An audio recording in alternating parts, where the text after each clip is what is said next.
Bonsoir à tous. La Bourgogne ne sera pas épargnée par le vaste plan d'économie chez SEB. Le groupe a annoncé vouloir supprimer 2100 postes dans le monde, dont 500 en France.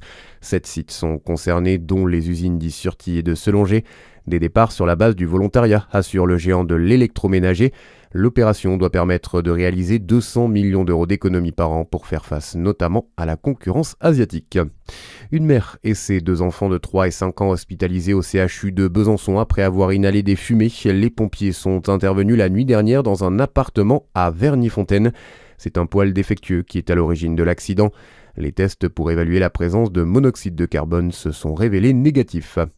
La préfecture traque les consommateurs de stupéfiants dans le Jura. La police a multiplié les opérations de contrôle ces derniers jours à Prémanon, au CFA de Jevinger et du côté de la gare de Lons-le-Saunier.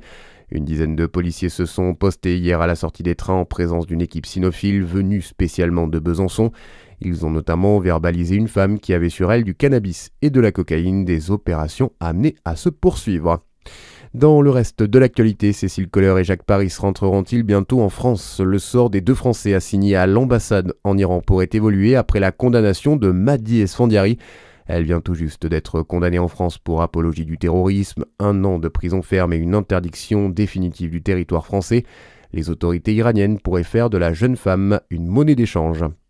La 51e cérémonie des Césars ce soir à Paris. L'événement est présidé par Camille Cotin et animé par Benjamin Laverne.